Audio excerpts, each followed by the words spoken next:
It's the second day of seating of the National Human Rights Commission Independent Investigation Panel probing human rights violation by the defunct Special Anti-Robbery Squad. One of the cases slated for hearing is from Chinaya Igweju, a sister to the late Linda Igweju, who was cut down in her prime by a bullet from a police officer on July the 3rd, 2020. Struggling to hold back tears, Chinaya explains the incident that led to her sister's death. Toby said on their way from Sedi Plaza, they passed that there's a bridge after Sedi Plaza. Immediately, they had a loud sound. So he thought it was his tires. And then he looked at his mirrors and the tire was okay. So immediately, my sister was at the back and Arafat is in front. So he said my sister tapped him slowly and was doing like this, like she was gasping for air. So he was like, "What's wrong with you?" And then she was like, she doesn't like, so he turned and then saw her holding, because she was shot under her breast.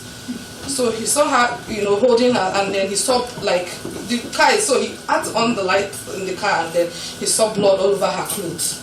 So that's how he knew that it was a gunshot. Gariki Hospital, I said, go get blood. She has lost a lot of blood. I'm like, okay, can you take my blood? We're same blood group. Like, you don't take blood from women. That's what they told me and Maureen, my neighbor, that night. I can never forget. I'm like, why don't you take blood from women? Can I even at least see my sister? They said she was at the emergency room. So, God. It's okay. It's all right.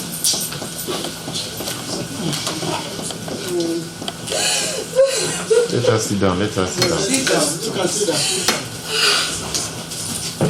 Secretary to the panel, Hilary Ogbonna, assures the victims of justice. The Human Rights Commission and the panel will do everything within its mandate and within its resources to ensure that these victims of human rights violations are able to get the justice they deserve. The second case slated for hearing, which borders on alleged unlawful detention, could not hold due to the absence of the complainant and the police. The panel therefore adjourned sitting till Friday, November the 6th, 2020.